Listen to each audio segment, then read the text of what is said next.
The old black man handed over a crumpled $20 bill and received a tiny house key. People around him burst into laughter. "That thing's a shed," someone yelled. "It'll fall on his head before he sleeps in it," another joked. He didn't respond, just smiled quietly and walked toward the little structure at the edge of town. But when a storm rolled in that evening, neighbors rushed over to check on him. He opened the tiny door, and every jaw dropped at what they saw inside. Before we begin, subscribe to our channel and comment where you are watching from so we can bring more stories like these. The world rarely noticed Mr. Samuel Carter anymore. He had become one of those quiet souls who move through a town like a soft breeze, felt by a few, ignored by most, and remembered only by the ones who needed him in small moments and then forgot again. But Samuel didn't mind. He had learned long ago that life wasn't about being seen. It was about surviving with dignity. And Lord knows he had mastered that art better than most. The sun had barely stretched across the rooftops of Pine Rock when Samuel woke up on the church steps, his usual spot. Not because he wanted to sleep there, but because it was the safest place he knew. The stone was cold, but the early warmth of morning softened it. He folded the thin blanket someone had once handed him, careful and precise as if it were a fine bedspread. Everything he owned fit into a small canvas bag. 2 shirts, 1 pair of socks, a cracked Bible, a screwdriver and folding knife.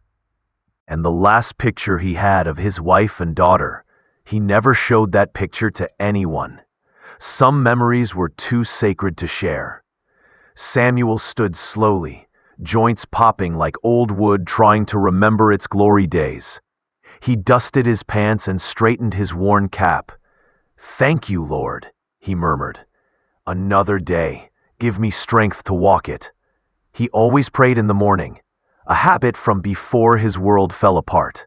Before the house fire, before the police lights, before the closed casket, before the silence afterwards swallowed him whole. He shook the memory away gently. He never rushed his sorrow. He simply placed it back on the shelf it came from. Samuel earned a few dollars cleaning yards, fixing loose boards, helping elderly folks carry groceries, or sweeping in front of the thrift store. Nobody hired him full-time. Not since the recession, not since the fire, not since he lost everything.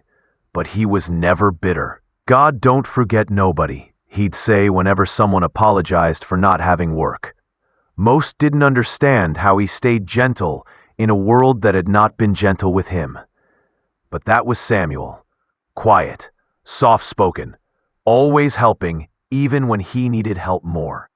His smile was small but real. His back was bent but steady.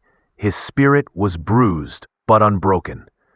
That morning, as he passed the town square bulletin board, something fluttering in the breeze caught his eye. A sheet of paper, weathered edges, stapled crooked.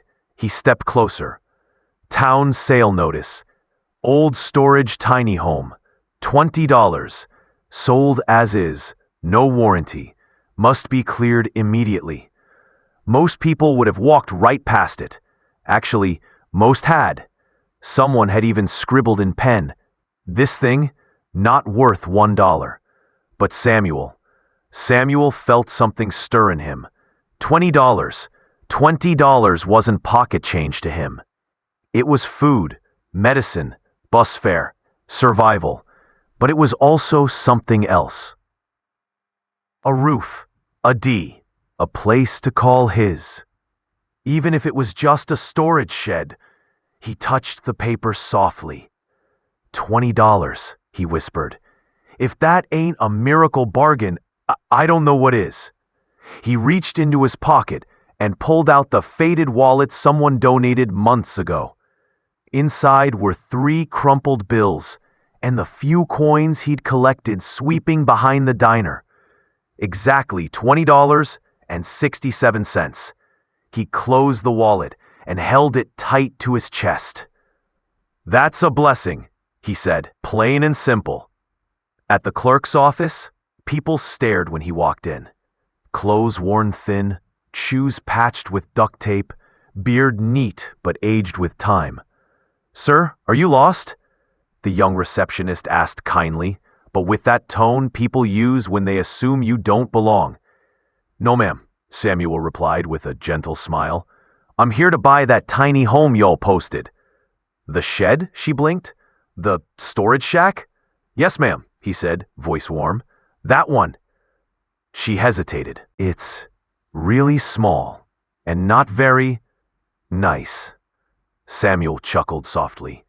"Well, darlin', I've been sleeping under church steps and sometimes behind dumpsters. Anything with a roof is nicer than what I got." Her eyes softened. "Well, if you really want it." He handed over the $20 like it was gold. She stabbed the papers. "Is there anyone helping you move your things?" she asked gently. Samuel held up his canvas bag. "This all I got," he smiled. She gave him the small rusty key. Hesitation still in her eyes. "Be careful," she whispered. "People might not understand." Samuel just nodded.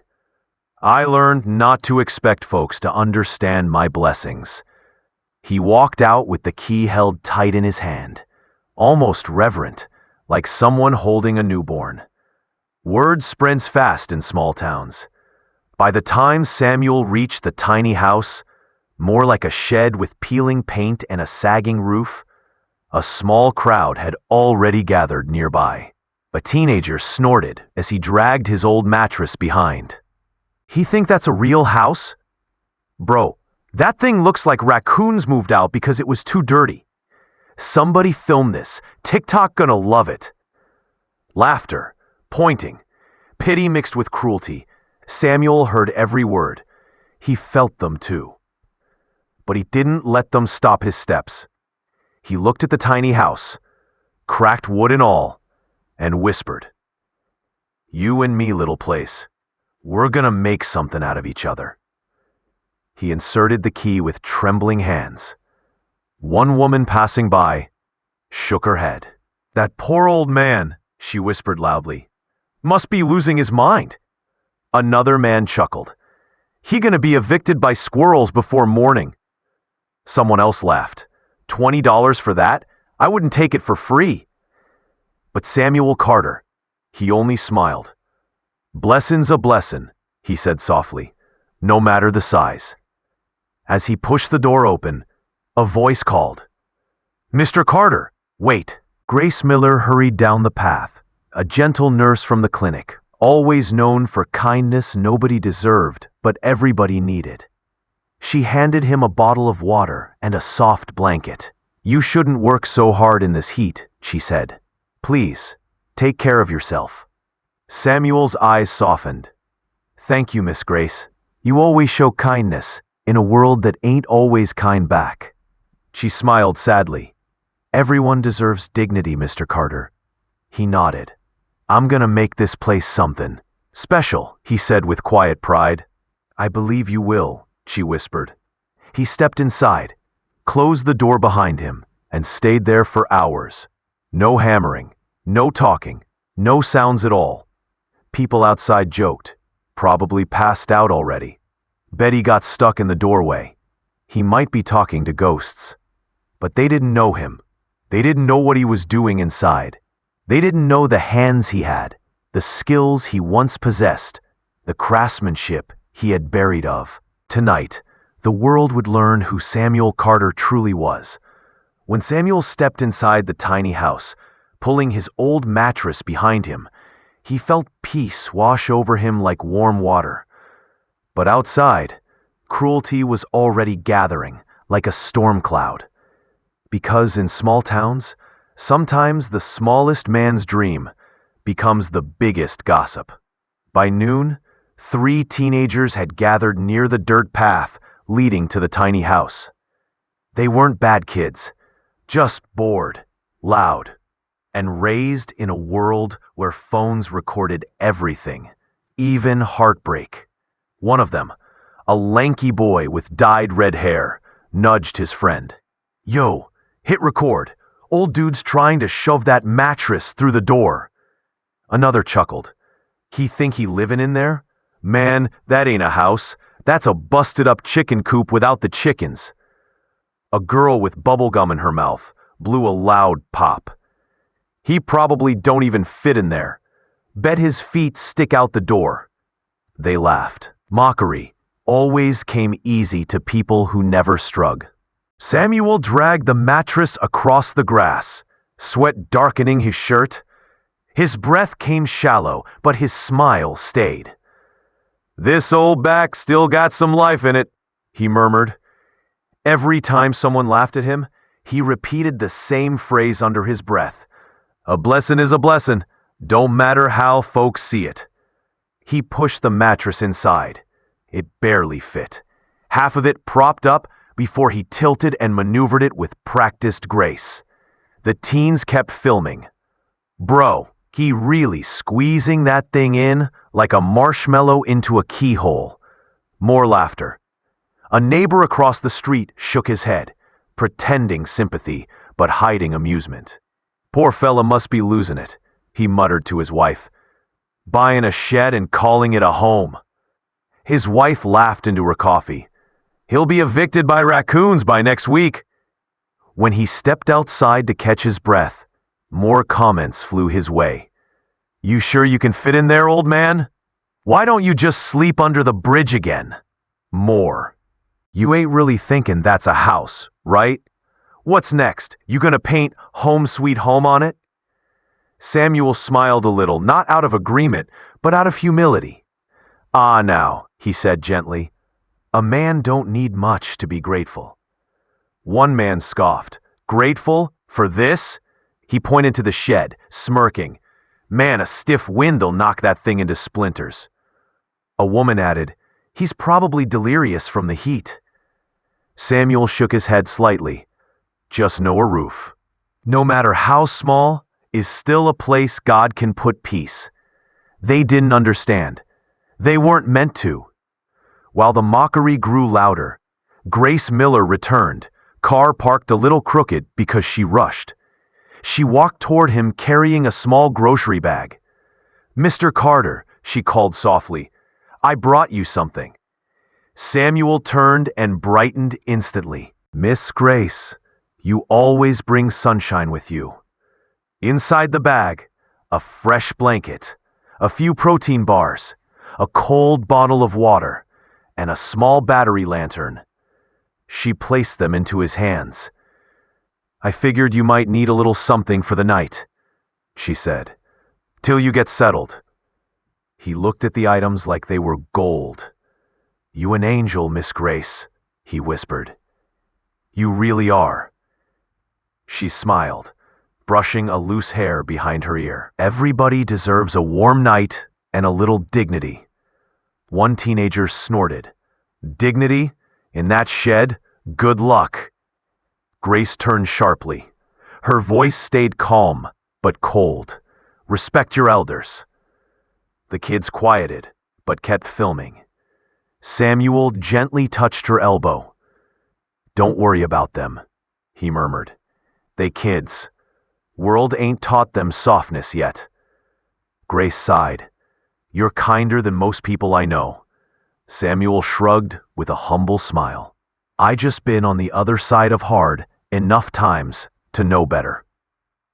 Afternoon heat pressed down like a heavy blanket. Neighbors peeped from porches, expecting him to emerge again. Teens sat on the curb, hoping for more footage. But the tiny door stayed shut. 1 hour passed. 2 hours. 3. Someone whispered, "Maybe he got stuck." Another, "Maybe he passed out." A third, "He probably realized he made a mistake and can't get out." They laughed. Grace frowned. She wasn't laughing.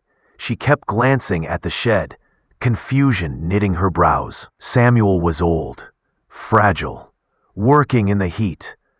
Shouldn't he have come out by now? Her fingers twitched with worry. Inside that tiny house, no bigger than a garden shed, Mr. Samuel Carter was not struggling. He was building. The world outside had no idea, no clue of the skill in those hands, no clue of his past, no clue that the man they mocked was once the best carpenter in 3 counties. Samuel tied a bandana around his head, rolled up his sleeves, and got to work. Old boards came off. New framing went up. The sagging roof got reinforced. The floorboards were sanded smooth. The tiny window was rebuilt using parts he found behind an abandoned barn. He cut wood with precision that only comes from years of love and heartbreak. His hands were slow now, but steady. Every stroke of the saw, every nail he hammered, was a prayer. He wiped sweat from his brow and whispered, "Lord, let this place be warm. Let it be safe. Let it be mine." He crafted fold-out shelves. He measured every inch. He transformed emptiness into possibility. And while the town whispered, mocked, and doubted, Samuel Carter was turning a forgotten shed into a masterpiece of survival. He didn't hear the thunder gathering outside. He didn't hear the first drops of rain hit the dirt. He didn't hear the townspeople whispering that he must be unconscious. He was too focused, too deep in creation, too lost in purpose. Thunder rolled. Lightning split the sky. Wind howled through the neighborhood. People began closing windows, rushing inside. But then someone said, "Wait, what about that old man?" Another voice, "That tiny shed's gonna collapse in this storm." Someone else, "We gotta check on him." Fear finally did what compassion failed to. A small crowd gathered in the pouring rain, running toward the tiny home with umbrellas and flashlights. Grace's heart pounded. Oh God, please let him be okay. A teenager knocked loudly. "Sir? Sir, you all right in there?" No answer. Another shout. "Hey, Mr. Carter, you okay?" Only silence. Lightning flashed. People gasped. The shed still stood. And then, a soft creaking. The door slowly opened. And what they saw inside stole the breath right out of their lungs. The storm came in fast. 1 minute, the sky was just grumbling. The next, it was furious. Rain slammed the earth like it had a score to settle. Wind ripped through the trees, bending branches and flipping loose trash cans like toys. Thunder rolled across Pine Rock, bouncing between houses and rattling windows. People shut their doors, turned off porch lights, pulled curtains closed. But down near the end of Willow Lane, a small group didn't go inside. They were gathered in the rain, huddled in hoodies and under umbrellas, staring at the tiny house Samuel Carter had bought for $20. "Man, that thing's gonna blow away," one teenage boy muttered, water dripping down his nose. A woman hugged her cardigan tighter. "We shouldn't have let him stay in there," she said. "What if it collapses?" Another man, arms crossed, more worried than he wanted to admit, added, "He's old. That wood's rotten. All it takes is one bad gust." Grace Miller's heart pounded as she hurried up the muddy path toward them, her hair soaked, her nurse badge still clipped to her shirt. "Is he still in there?" she cried, breathless. "Door hasn't opened once," someone answered. "He went in hours ago." Thunder cracked overhead. Grace looked at the tiny house. To most of them, it still just looked like a sad little storage shed, leaning slightly, paint flaking, roof patched in crooked lines. But to Grace, it looked like a man's last chance. She marched straight to the door and knocked hard. "Mr. Carter," she shouted. "It's Grace. Are you okay in there?" No answer. The wind howled, rattling the small window panes. Her stomach dropped. "Oh God," she whispered. A teen with his phone out glanced from the screen to the door. "Maybe he can't hear you," he said. "It's loud as hell out here." Another man stepped forward and knocked even louder, his fist thudding against the wood. "Hey, old man, you okay in there?" The group went quiet, listening. At first, nothing. Just rain hammering the roof. And then, soft movement. A faint shuffle, a muted drag of something across the floor. The sound of a latch turning. The tiny, weather-beaten door creaked slowly open. Everyone leaned in. Grace's hands flew to her mouth. What they expected to see. A broken man on the floor. Water leaking through a collapsing roof. Mold, filth, clutter. Or worse, no movement at all. What they saw instead was something entirely different. Warm light spilled from the doorway like a gentle lantern in the night. Not harsh, not flickering. Soft, golden, steady. The first thing they noticed wasn't Samuel. It was the floor. Inside the tiny home, the floor wasn't rough concrete or rotting plywood. It was polished wood. Warm, honey-toned planks, fitted perfectly side by side, edges aligned, like someone had measured every millimeter with love. Grace blinked rain from her lashes. What in the world? The teenage boy pulled his phone down slowly, forgetting to film for a moment. Inside, the walls were lined with smooth, sanded boards, stained just dark enough to give the room depth. The raw, splintered interior they'd expected was gone, hidden under craftsmanship that made the space look like a tiny cabin you'd see in a magazine. A clever folding table was tucked against one wall, hinged to come down when needed, with small wooden pegs perfectly aligned to support it. Above it, handmade shelves held neatly stacked tins, a Bible, and a ceramic mug. In one corner, there was a small stove built from scrap metal, vented through a safely patched section in the roof. It wasn't some janky, dangerous rig. It was solid, reinforced, carefully sealed.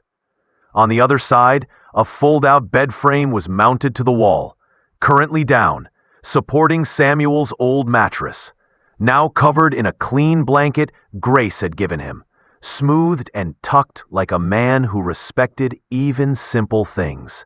Next to the bed, a built-in wooden chest with a hinged lid, its edges smoothed and rounded, could be used as a seat or storage. Solar-powered lights, strung artfully along the ceiling beams, glowed in a soft amber hue, casting a warm, almost sacred light over the tiny space. The place didn't look thrown together. It looked designed, crafted, loved. Grace stepped closer, her breath visible in the cool storm air. "My God," she whispered. "It's beautiful." The man who had been mocking earlier muttered under his breath. This can't be the same shack." But it was. Same outside, different inside. Samuel stood just inside the doorway, his shirt damp from sweat and effort, bandana around his forehead, hands still dusty with sawdust and stain. A small, tired smile tugged at his lips. "Evening, everybody," he said softly, voice as gentle as always. Rain drummed behind them. Warmth glowed behind him. The contrast was jarring. "We thought," Grace started, choking on the words. "We thought maybe you fell, or got hurt. You've been in there all day." Samuel nodded.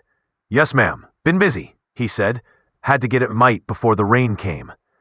One of the teens finally found his voice. You did all this? Today?" Samuel shrugged lightly, as if it were nothing. "Well, the good Lord gave me 2 hands and a few decades of practice," he said. "Figured I oughta use 'em." A voice spoke from behind the crowd, older and steady. "He didn't just do it. The group turned. Mr. Daniel Rhodes was walking up the path. Gray hair under an old cap, raincoat spotted with drops. A retired carpenter, known by most of the older folks in town and quietly respected. He stopped beside Grace, eyes wide as he looked past Samuel into the tiny house. "That," Daniel said slowly, pointing back at the interior, "isn't thrown together. That's craftsmanship." He took a step closer, squinting into the doorway. He pointed to T. "See them cuts?" he murmured. "Clean, angled right. That flooring ain't easy to lay in such a tight space. That bed frame hinged with support blocks in the exact places it needs 'em. That stove vent? Safe, properly bracketed." He shook his head in disbelief and almost pride. "That's professional work." The crowd fell silent. The teen with the phone whisper recorded into the mic. This dude's house looks like one of those tiny home shows." The couple who had joked about raccoons stood there, soaked, feeling suddenly and painfully small. Grace swallowed hard. Who did all this?" she asked, her voice barely above the rain. Samuel looked at his hands a moment. Calloused, scarred, steady. He lifted them slightly. "These old things," he said with a soft chuckle. "Had to remind 'em what they was made for." Daniel let out a soft, disbelieving laugh. "I'll be damned," he said. "You haven't changed a bit." Grace turned at him. You know him?" she asked. Daniel nodded slowly, his eyes never leaving Samuel's work. "Know him?" he said. "Back in the day, half the houses in this town were holding up because this man built them." A hush fell. Someone whispered, "Mr. Carter built houses?" Daniel nodded. "He was the man you called if you wanted it done right. Custom frames, roof lines, porches, built-ins, you name it. If it was made of wood and needed to last longer than your mortgage, you called Sam Carter." He stepped forward until he was standing almost chest to chest with Samuel. "I thought you left, Sam," he said softly. "Thought you just disappeared." Samuel's eyes dimmed a little. "Life got heavy," he murmured. "I didn't have it in me no more. Lost my family in that fire. Lost my house. After that, woods started feeling like ghosts." Grace's eyes filled. Daniel nodded slowly. "I remember that," he whispered. "Whole town does. We just thought you were gone." Samuel gave a small, sad smile. "I was, in a way." Lightning flashed, but no one flinched. They were too focused on the tiny house and the man who had turned it into a miracle.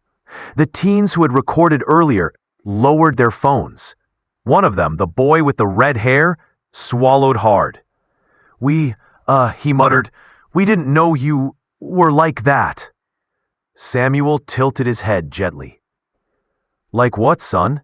A builder, a pro, someone who used to matter."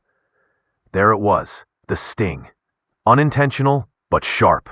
Samuel didn't flinch. "Everybody matters, son," he said softly.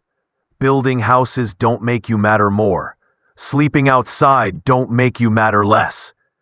Red hair looked down, shame burning his ears. Grace's throat felt tight. She thought of every time she'd driven past Samuel before she ever spoke to him.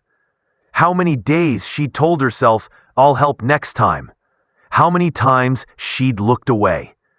The couple who had joked about raccoons shifted uncomfortably. The woman whispered, "We laughed at him." Her husband nodded, guilt heavy. "We laughed at a man who could build this," he said quietly. Rain poured, wind howled, but the tiny home stood steady, solid, unmoved, almost defiant. Daniel nodded toward the door. "This place ain't just holding up," he said. "It's probably one of the safest spots on this street right now." As if on cue, a loose plank from an old fence across the road snapped free and flew down the block. People flinched. Samuel rested his hand on the doorframe, patting the wood fondly. "I've slept in the cold long enough," he said quietly. "I just wanted something warm. Might be small, but it's mine, and I wanted to do right by it." His voice cracked just a little on that word, mine. Grace almost broke right there. She stepped forward. "Mr. Carter," she whispered, her eyes full. It's beautiful." He looked up, surprised. "You really think so?" Her voice shook. "I know so." The others looked around, ashamed but mesmerized. The tiny house had become a mirror, and what it reflected back at them was uncomfortable. Their mocking, their assumptions, their lack of curiosity about the man behind the tarp, the man on the church steps, the man with the calloused hands. Now they couldn't unsee it. And across the street, under a shop awning, a local reporter who'd been filming the storm to show flood warnings now had his camera turned toward the tiny home, to the old man, to the crowd, to the truth. The reporter lifted his mic, eyes shining with the instinct that this was bigger than a weather update. He spoke quietly to his cameraman. "Get a wide shot," he said. "That door, that interior, the people, the storm, get it all." The cameraman nodded. Red record light flicked on. The story was no longer, "Sad old man buys $20 shed." It was rapidly becoming. Elderly builder turns $20 shed into masterpiece. Town realizes who they've overlooked. And as thunder rumbled once more, the people of Pine Rock stood together in the rain, not laughing, not pointing, just staring at the little house that refused to fall, and the man inside it who refused to stay broken. Rain hammered the ground around them, soaking shirts, plastering hair to foreheads, dripping from umbrellas. But not a single person moved. Every eye was locked on the inside of the tiny home. Every breath held. Every whisper silenced. Samuel Carter stood in the doorway, steady and calm, the warm amber glow behind him painting him like some kind of gentle saint of wood and patience. And then Daniel Rhodes stepped through the small crowd. Older, gray hair sticking to his forehead, glasses fogged from the rain. He walked with the sure, unhurried steps of a man who'd carried knowledge heavier than lumber. He stopped right in front of Samuel. For a long moment, they just stared at each other. One old carpenter looking into the eyes of another who had disappeared from the trade like a ghost. Daniel's voice finally cracked through the storm. "Sam," he whispered, "it really is you." Samuel blinked softly. "Daniel Rhodes," he said with a small smile. "Ain't seen you in a long while." Daniel huffed a wet, shaky laugh. "A long while? Sam, it's been, what, almost 20 years?" Samuel nodded gently. "'Bout that." The kids shifted uncomfortably. Neighbors exchanged looks. Grace leaned in to listen, heart pounding with curiosity.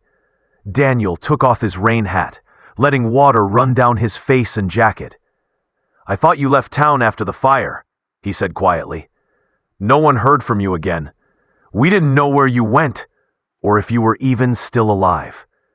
Samuel looked at the muddy ground. His voice grew softer. "I left because I couldn't stay, not after losing them. That house, that place, held too much memory, too much pain." Thunder rolled overhead, deep and mournful. Grace swallowed hard. "You lost your family?" she whispered. Samuel nodded once, slow. "My wife, my daughter. One winter night. Fire started in the back room. I tried to get to 'em, but..." His voice trembled. "I couldn't save 'em." The crowd stood in stunned silence. Even the teenagers lowered their phones completely. Samuel continued, voice barely above the rain. "I stopped building after that. Couldn't stand the feel of wood in my hands. Every board, every nail reminded me of what I couldn't protect."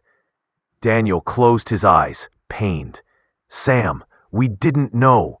Samuel shrugged lightly. Pain don't always announce itself. Daniel turned around to face the crowd, raising his voice so they could hear clearly. You all don't understand, he said sternly. This man isn't just some carpenter. He was the best builder Pine Rock ever had. He pointed toward the neighborhood beyond the rain. See that blue Victorian house on Pine Street? He built that. The porch on the Williams home? Him. The youth center's front steps? Him. My own kitchen cabinets? Sam's hands carved every inch. Grace gasped softly. The teens looked around, suddenly recognizing landmarks of their own childhood. Things they'd climbed on, sat on, leaned against, without ever knowing the name behind them.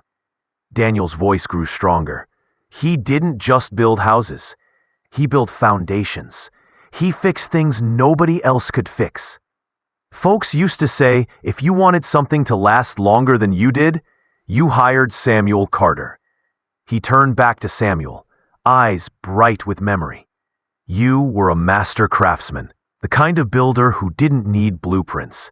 You could see the house before the lumber even arrived. Samuel lowered his gaze. That was a long time ago, Daniel. Daniel shook his head fiercely. Skill like yours doesn't disappear. It just waits. Grace's heart cracked open. She felt tears mix with the rain on her cheeks. The man who had joked earlier about raccoons stepped forward, face pale. I didn't know, he stammered. We all thought he was just, He couldn't finish the sentence. Samuel lifted his eyes gently. Just homeless? He said quietly. Just old? Just invisible? The man winced. Samuel didn't say it with anger. He said it with a simple, heartbreaking truth. Grace whispered, You weren't invisible. We just weren't looking. Samuel's eyes softened, but pain lingered. It's all right, Miss Grace. Folks see what they want to see. Ain't nobody obligated to know my story.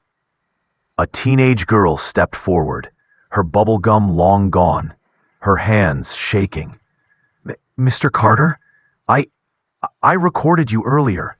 I was laughing. I didn't mean to be rude. She swallowed hard. I'm really. Samuel nodded kindly. Child, the world'll forgive you quicker than you forgive yourself. Be gentle with your own heart. The girl burst into tears. Her friend patted her awkwardly, no jokes left in him. Grace moved closer, her voice trembling with emotion. Mr. Carter, you rebuilt all of this today? She whispered, gesturing to the beautiful interior. Samuel rubbed the back of his neck. Well, it ain't perfect, he said. Still need to fit a proper latch on that chest. And sand that corner shelf again. But I did the best I could before the storm hit. Daniel snorted loudly. Best you could? Sam, this is cleaner work than half the contractors in this county. He pointed to a support beam. That right there? That's a French cleat joint. Took me 20 years to learn that technique. And you did it in a shed with what? One screwdriver and a rusty pocket knife? Samuel smiled sheepishly. And a bit of prayer. The crowd laughed softly. Not mocking now, but amazed, humbled. The reporter quietly stepped closer. Mr. Carter, he said, holding out his mic, would it be all right if I shared your story with the community? People need to know what you've built here. Samuel blinked. My story? He repeated, genuinely confused. Ain't nothing special. Grace touched his arm gently. It is, she whispered. It really is. Daniel nodded firmly. People forgot who you were, Sam. They deserve to be reminded.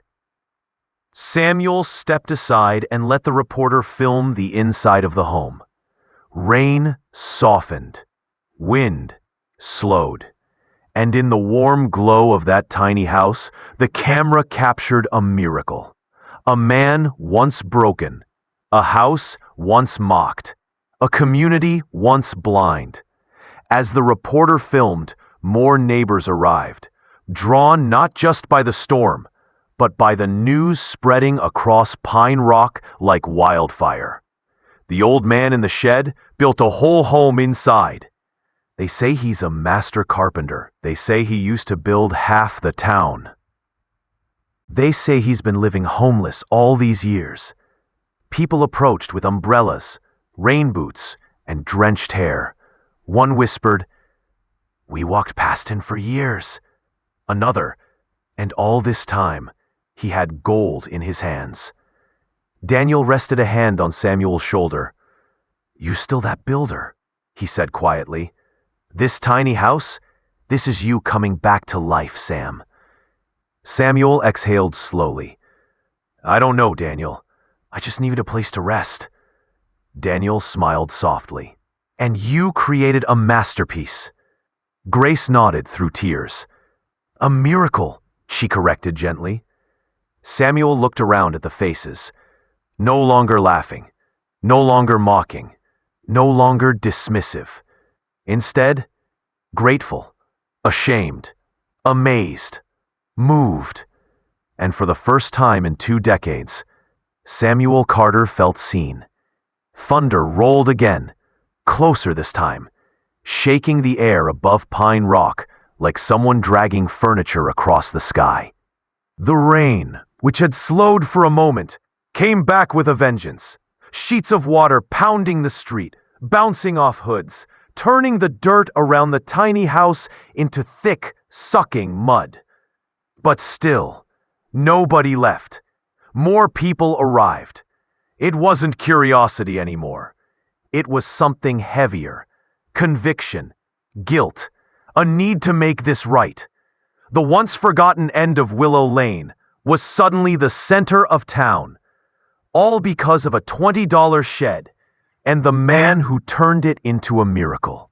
The wind whipped against the side of the tiny home, tugging at its eaves, rattling the gutters that someone else would have sworn were ready to fall. But they didn't. The little house stood firm.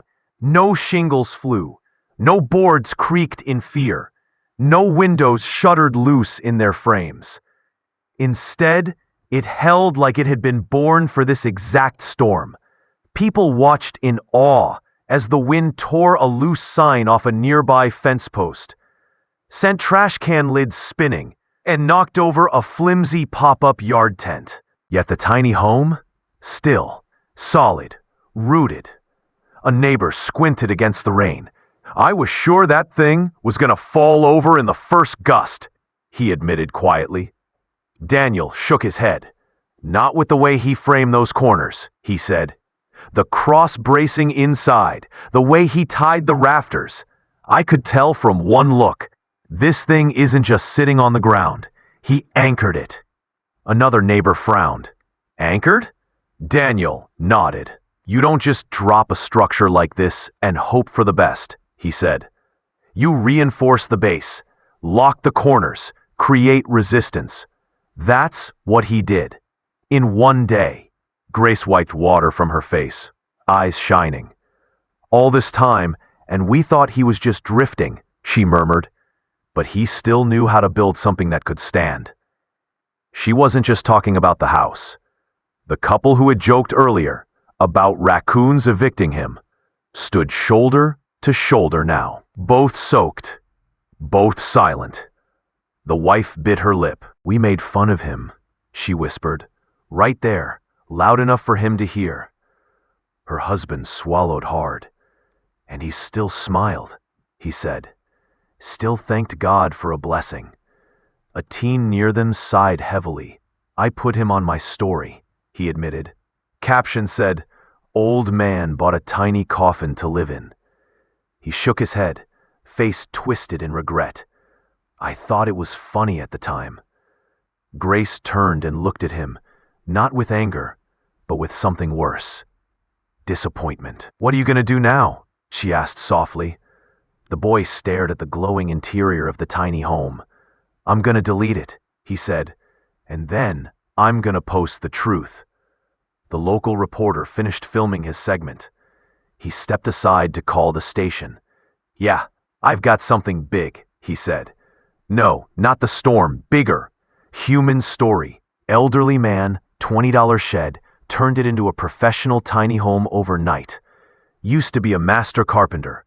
Town's realizing they've ignored him for years. We need this on the 6 p.m. spot. Pause. Yes, today. Yes, lead story. Yes, I've got footage from inside. Word spread fast. Phones buzzed, screens lit up. People who never paid much attention to local news suddenly started sharing the live feed. Y'all see this? Wait, I know that man. He fixed my grandma's porch in '98. I always saw him outside the church. Never knew he used to build houses. The tiny house was going viral in real time. Not because it was fancy, not because it was big, but because it represented something people desperately needed. Hope, resilience, redemption. Inside, Samuel Carter watched the rain drip past the small window. He could feel eyes on him from outside. Not the mocking kind. Not anymore. He could feel hearts turning. That was heavier than lumber. Grace called softly from the doorway.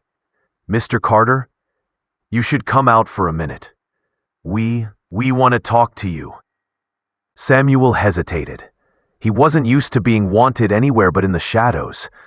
But then he thought of all those years he'd spent, sleeping under overhangs, on hard benches, in alleys where people stepped over him like debris. Maybe, just maybe, it was time to step into the light again. He tugged his jacket tighter, adjusted his cap, and stepped carefully through the doorway and out into the rain-pounded path. Grace rushed forward, umbrella extended. He chuckled gently. "Aw, now, I done worked in worse than this," he said. "Rain just reminds me I'm still alive." She smiled, but she held the umbrella anyway. Not because he needed it, because he deserved it. Daniel moved closer, hands in his jacket pockets. "You did this whole interior in one day?" he asked. Samuel nodded. "All I had," he said. "Sun was dropping. Storm was coming. Figured if this little place was gonna be my home, it deserved to be built right." The retired carpenter shook his head in admiration. "You still got it, Sam," he said. "You never lost it." Samuel shrugged. "Hands remember what the heart don't forget," he said. The crowd let out a soft, collective sigh at that. A woman raised her hand slightly, like she was in a classroom. "Mr. Carter," she said hesitantly, Why'd you put so much work into something so small?" He smiled kindly. "A home ain't measured by how big it is," he said. "It's measured by how much peace you find inside it." He glanced back at the tiny doorway. "I slept on concrete, on church steps, on bus stop benches. A man starts to dream of just having 4 walls that don't push him out when the business opens." He looked down at his hands. "I spent my whole life building houses other folks lived in," he said quietly. "Figured maybe it was time to build a little corner for myself." Several people wiped their eyes. One older woman from up the street spoke up. "My grandson grew up on a porch you built," she said. "He took his first steps on it. You never even thanked you properly." Samuel shook his head quickly. "Ma'am, you don't owe me nothing," he said. "Those days are long gone." She shook her head. "Long gone or not," she replied, voice tight. "We failed you. We watched you slip through the cracks and told ourselves it wasn't our problem." A heavy quiet followed. No one argued. Because she was right. A sudden gust of wind slammed into them, forcing people to grab jackets and hats. The sharp crack echoed. Everyone turned to see a large branch tear away from a nearby tree and smash onto the street, sending a spray of water and bark flying. Gasps filled the air. "Lord," someone cried. "That would have gone straight through his old tarp if he was still sleeping outside." Grace shuddered. She imagined him on the church steps, exposed, vulnerable. But he wasn't there. He was here, standing in front of a home he'd built with his own. She squeezed his arm gently. "You did more than build yourself a shelter," she said. "You built yourself a shield." Daniel gestured toward the tiny home. "And it's holding," he said. "That framing is solid. Hell, this thing is safer than some of the cookie-cutter boxes they're throwing up these days." He looked around, raising his voice. "You all see this?" he called. "This ain't luck. This is skill. This is knowledge. This is 40 years of experience, stuffed into a space the size of a parking spot." A few people nodded slowly. The teen boy with red hair lifted his phone again, not to mock now, but to broadcast. He spoke directly into the camera. "This is Mr. Samuel Carter," he said. "Y'all clowned him when he bought this shed for $20. I did too. But look at what he did with it." He panned across the inside. "He built a real home," the boy continued. "By himself. In one day. In a storm. Dude used to build half the houses in this town. And we let him end up sleeping outside. That's on us." He ended the stream with a quiet, "I'm sorry, Mr. Carter." Samuel heard it and smiled. "You forgave yourself yet, son?" he asked gently. The teen blinked. I don't know." Samuel nodded. "Start there." Within the hour, more cars rolled in. A second news van, a blogger with a camera, people from other parts of town who'd seen the story spreading online. And then, a black town car pulled up. The door opened. Mayor Glenn Weller stepped out, pulling his coat tight, face pinched with that look politicians wore when they weren't sure if this situation meant applause or trouble. He walked toward the tiny home, commenting as he got close, "Well, we've certainly got some excitement out here." He gave the cameras a practiced smile, then turned his gaze on Samuel and the structure behind him. "So this is the famous $20 shed," he said lightly. Daniel's jaw tightened. "Tiny home," he corrected, respectfully. The mayor chuckled. Right, tiny home." He walked around it, inspecting. "You know, these structures weren't meant for residential use," he began. "They're zoned as temporary storage." Grace stepped forward, eyes flashing. "Where was zoning when he was sleeping outside?" she demanded. The mayor blinked, startled. "Miss Miller, Grace Miller, nurse at the clinic," she said, voice steady. "I've treated people who ended up sicker because they didn't have somewhere safe to live. Mr. Carter finally builds himself something solid, and the first thing you want to talk about is zoning?" The crowd murmured. The mayor shifted uncomfortably. "I'm just saying we have regulations for a reason," Daniel cut in. "I'll tell you a reason," he said pointedly. "This man built more legal homes in this town than half the builders you've hired in the last 15 years. And not one of those contracts saved him when things went bad." He stepped closer to the mayor. "This ain't about a shed," he said quietly. "It's about whether this town can admit it failed one of its own." The words landed like a gavel. People nodded. Whispers rippled. Why didn't anyone help him before? Why did it take a viral story? Why'd we wait until he saved himself to show up? The mayor felt the tide of opinion shifting. He glanced at the cameras, then at the crowd. Then he did something unexpected. He stepped into the tiny house. Inside, he ran his hand over the polished floor, tapped the walls, looked up at the beams, checked the stove vent. He was quiet for a long time. Too quiet. Through the open doorway, everyone held their breath. Finally, he stepped back out, raindrops clinging to his hair. He faced the crowd. "I'll be honest," he said. "This may be one of the sturdiest small structures I've seen in town."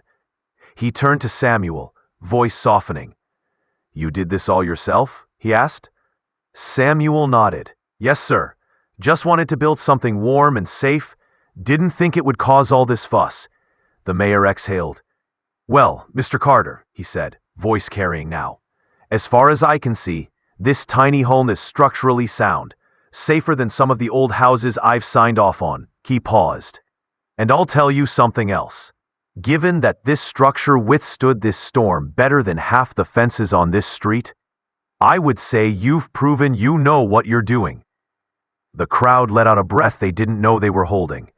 "So," the mayor continued, "I'm authorizing a provisional residence permit, effective immediately."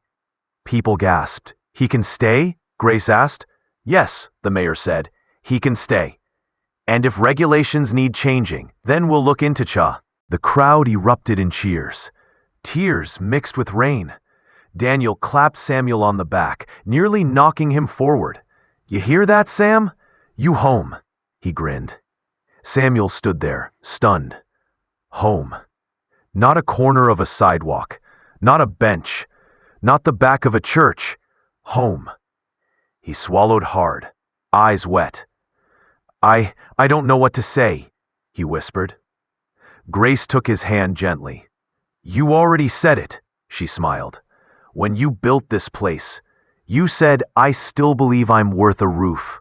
And the storm that had come to tear everything apart ended up proving how strong he built his new beginning. The storm finally began to calm, but the tension in Pine Rock did not. Rain softened to a drizzle. Thunder faded into the distance, and the sky turned a bruised gray. The kind of sky that sits heavy over a town when something important has shifted. But nobody went home. Not after what they'd seen. Not after what they'd learned about Mr. Samuel Carter. Not after the mayor himself declared the tiny home not only safe, but worthy of residence.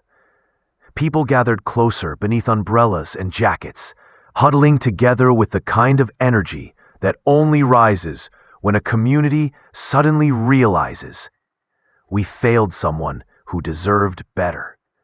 Samuel stood quietly outside his tiny home, taking in the sight of all those faces, some remorseful, some inspired, some shocked.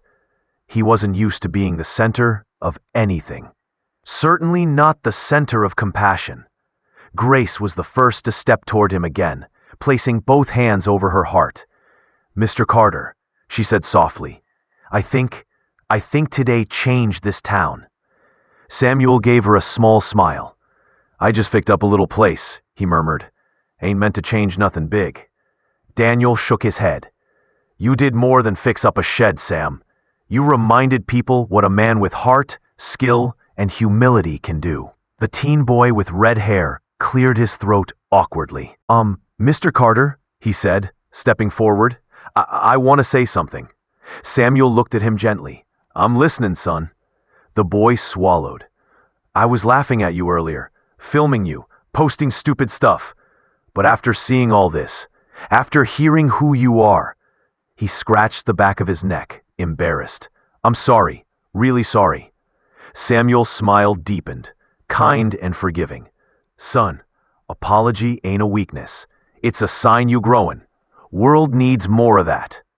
The boy blinked hard, and his friend nudged him quietly, as if silently saying, "You needed that."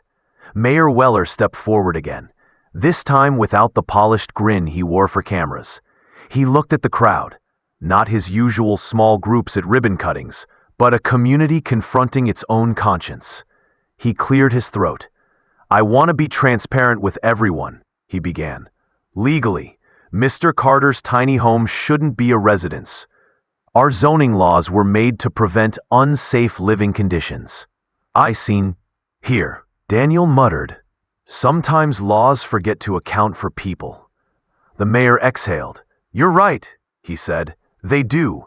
And in this case, we clearly haven't been looking closely enough." He lifted his voice. "We have individuals in this town without safe housing and structures that could be repurposed. But instead of helping, we've been blocking them." Whispers spread. Some nodded, some looked at their feet, some glanced uneasily at Samuel. Mayor Weller continued, voice steady. "Today has exposed a flaw in our system, and a flaw in our hearts." Grace breathed out slowly, impressed. Maybe the mayor wasn't as cold as she thought. Maybe he just needed a storm and a tiny house to wake him up. Then, a man stepped from the back of the crowd, his boots splashing in the muddy puddles. He wore a paint-splattered jacket, a cap low over his brow, and a shameful expression. "I got something to say," he muttered. The crowd parted. It was Mr. Thompson, one of the landlords known for raising rent, evicting low-income tenants, and filing complaints about people sleeping behind businesses. Samuel had once swept behind one of Thompson's rental buildings until the man chased him off like trash. Thompson's voice shook. "I gave Mr. Carter a hard time, more times than I can count," he said. "Chased him off my property, told him he was making the place look bad." He looked down, but what was really making the place look bad was me. A ripple ran through the crowd. Thompson continued. "When the storm came, all I could think was, that old man's out there somewhere, and that scared the hell out of me." He lifted his face, guilt carved into every line. "I'm sorry, Sam, you didn't deserve that. None of it." Samuel nodded gently. "Thank you, Mr. Thompson," he said. "We all got rooms to grow in." Thompson wiped his face with his sleeve, pretending it was rain, though everyone knew it wasn't. Then something else. Something Pine Rock hadn't seen in years. One by one, people stepped toward Samuel. "I'm a plumber. I can help fix the drainage line if you install one. I can donate insulation. Got leftovers from a job.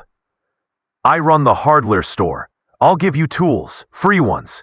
I bake bread. I'll bring food. My husband's an electrician. He'll wire it safely. We can paint. We can bring supplies. We can help." Even the teens stepped up. "We'll help clean up the yard, Mr. Carter. And we'll fix the walkway stones. And, we won't film you without your permission again." Samuel chuckled softly at that. Grace turned toward the mayor. "Well," she challenged, "are you going to support this, or stand in the way?" The mayor looked around. Drenched people, determined faces, a town circling around a man they had once ignored. He straightened his tie. "Pine Rock," he announced. "This tiny home will become a pilot project." Murmurs. He continued. "If the work stays up to code, if volunteers help upgrade the property, and if Mr. Carter approves, we'll designate this as approved alternative housing." Daniel blinked. "You mean this town's finally accepting tiny homes?" The mayor nodded. "If they're built like his," he gestured to Sam's shed, "then yes." The crowd erupted into cheers.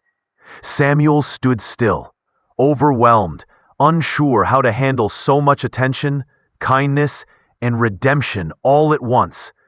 Grace stepped closer, eyes soft. "You're changing lives, Mr. Carter," she whispered.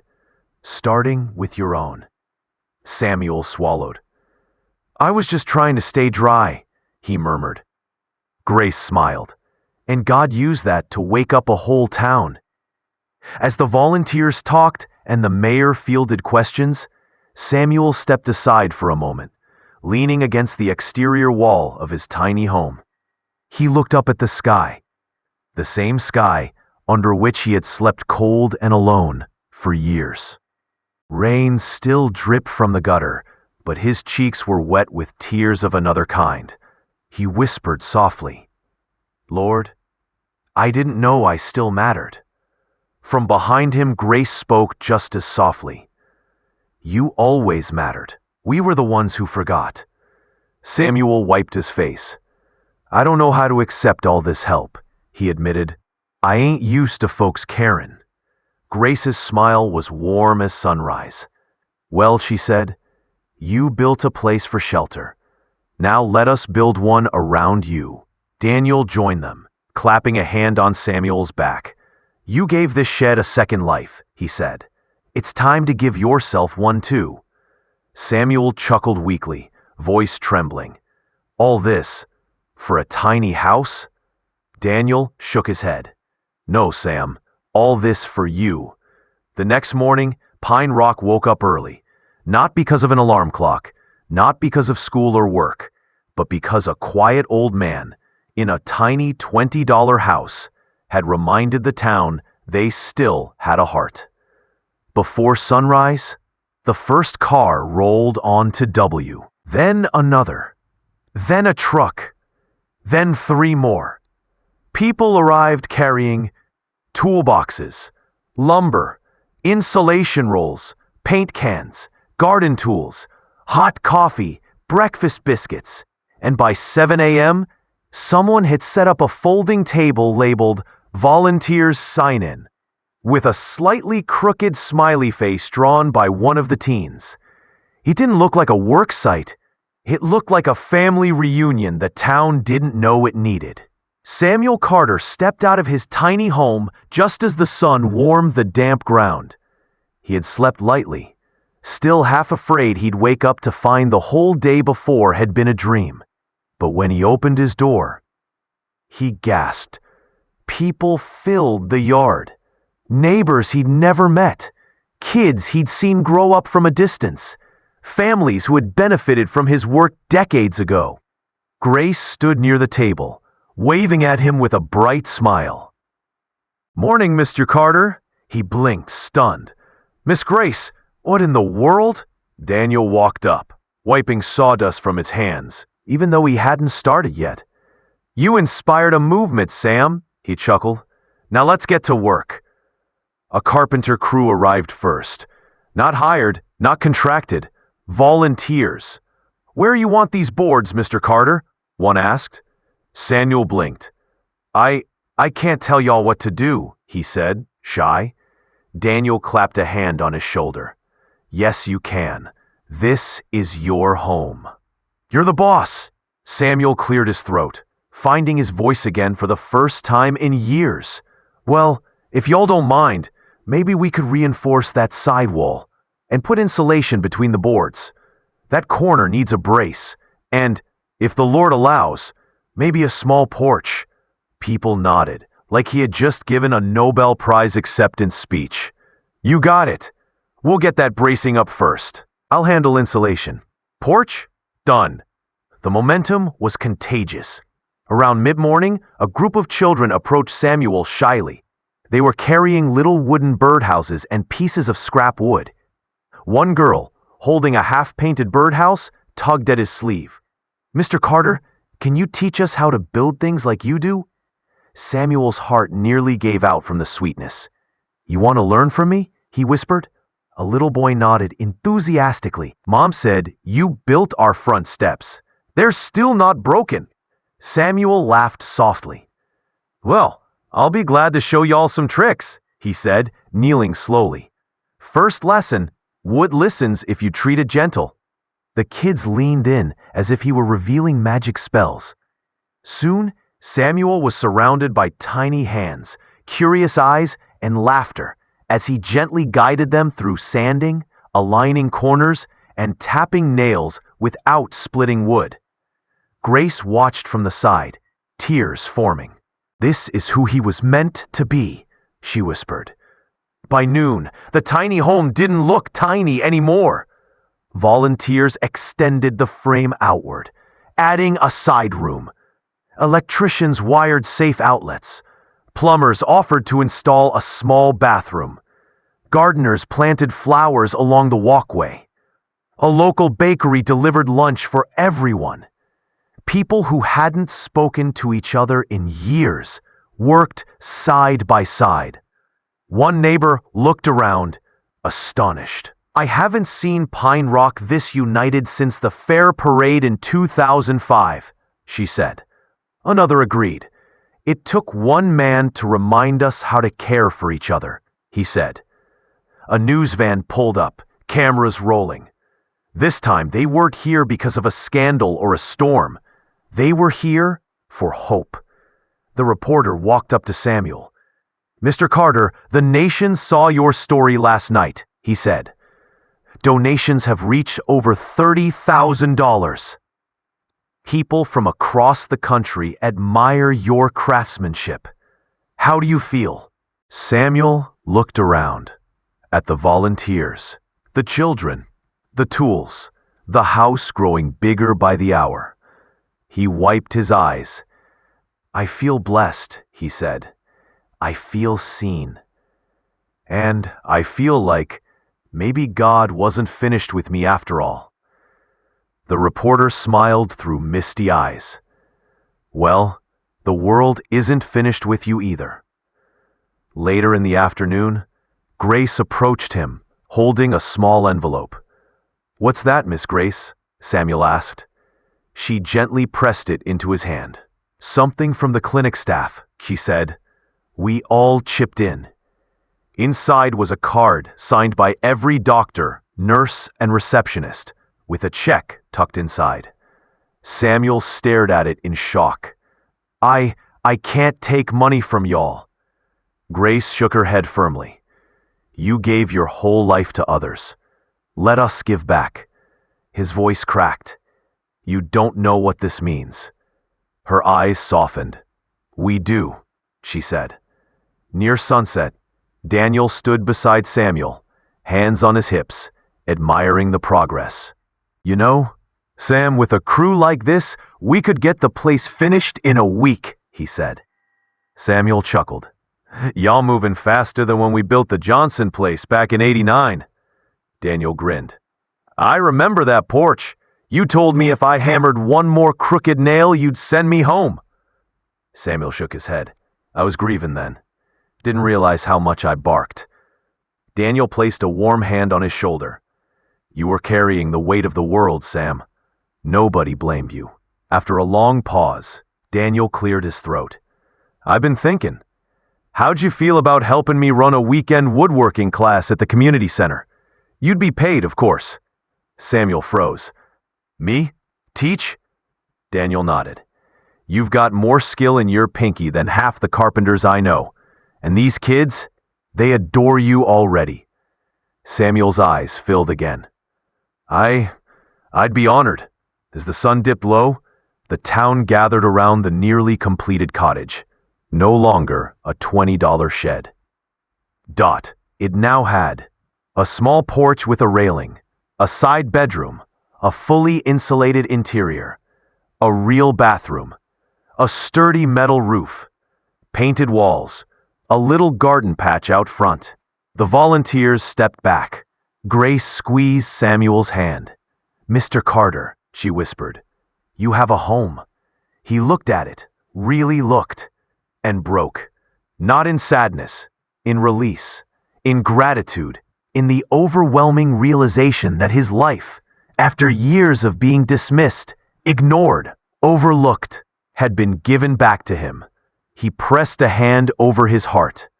"Thank you," he whispered to everyone and to God. "Thank you for not letting me stay lost." Daniel spoke loudly to the crowd. "Ladies and gentlemen, I present to you Carter Cottage." Cheers erupted. Children clapped. People cried. Samuel stood there, overwhelmed by love he didn't think he deserved. But he did. He always had. The morning light poured into Carter Cottage like a soft blessing, touching every corner of the home, built with hope, sweat, and second chances. Inside, Mr. Samuel Carter sat at his newly crafted wooden table, smooth, polished, the grain running like river currents under his fingertips. It was the first piece he deliberately made for himself in decades. He traced the surface slowly, reverently, as if committing the texture of peace to memory. "Never thought I'd wake up in a place that felt like mine again," he murmured. Sunlight broke through the window, catching in the glass jar of wildflowers Grace had brought him. The tiny home felt warm, alive, not because of the lumber or the nails, but because love had been hammered into every corner. Samuel rose from his chair, moving slowly but contentedly. He looked at the fold-down bed he built, now covered in a quilt donated by the church sewing circle. He admired the little hand-carved shelves where children had placed their wooden toys, gifts from their carpentry lessons with him. He checked the small stove, running his hand along the metal he'd restored with Daniel's help. Every part of this home had a story now, a story of community, of healing, of renewal. He paused at the doorway, where the new porch overlooked a freshly planted garden. "Lord," he whispered, "you sure know how to surprise a man." Laughter echoed outside. Tiny feet pattered on the walkway. "Mr. Carter! Mr. Carter! Are we early?"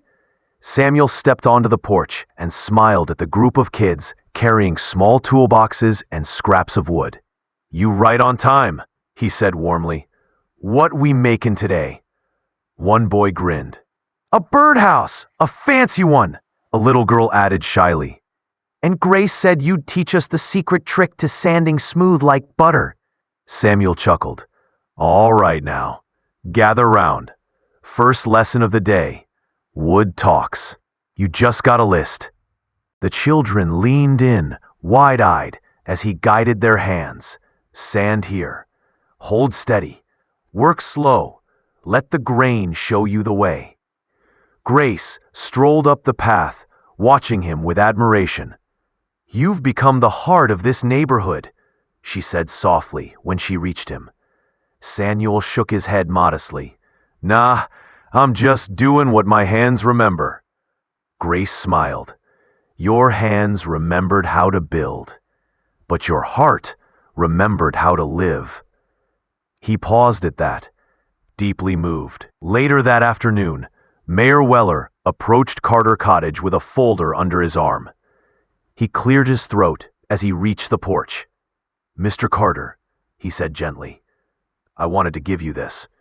Samuel wiped his hands on his apron and opened the folder. Inside was an official certificate, embossed with the town seal.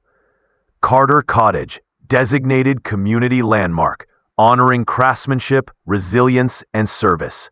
Samuel blinked, stunned. "Landmark?" he asked. The mayor nodded. "Your story inspired zoning changes and a tiny homes initiative. You changed this whole town without even trying." Samuel swallowed hard. "I was just trying to survive." "Yes," the mayor said softly, "and in doing so, you taught us how we should treat one another." That evening, Samuel sat in his rocking chair on the new porch, a chair Daniel and the children had built together as a surprise. He rocked slowly, listening to cicadas sing as the sun dipped behind the trees. He thought of the years he'd wandered, the nights he'd slept cold, the days he'd gone unnoticed.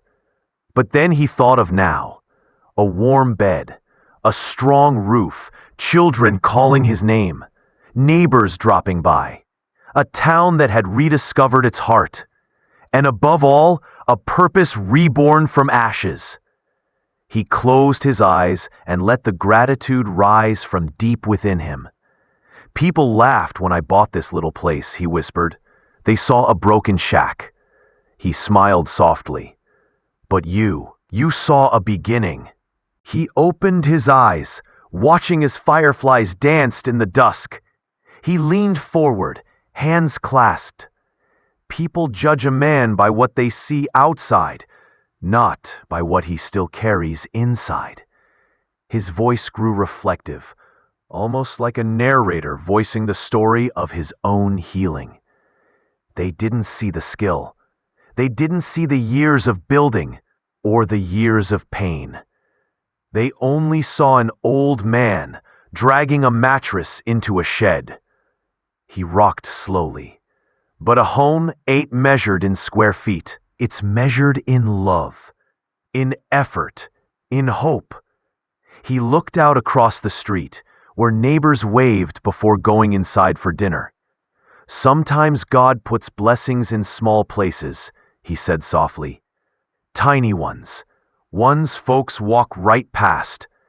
His hand brushed the porch railing, smooth, strong, crafted with purpose. And sometimes, he added with a gentle smile, he waits for someone with enough faith to walk inside and see the miracle hidden in the walls. A few of the children ran back up the path, carrying their finished birdhouses proudly. "Mr. Carter, look what we made! Look!" He laughed, a full, warm laugh that felt brand new. "Well now," he said, standing, "ain't those the prettiest little homes you ever saw?" The camera pulls back as the children gather around him, holding their handmade creations. The sunset bathes Carter Cottage in a golden glow. And Samuel Carter, once homeless, once forgotten, stands at the center of a new life, a new community, a new purpose. His voice, soft but steady, closes the chapter. Even the smallest house can hold the biggest blessing.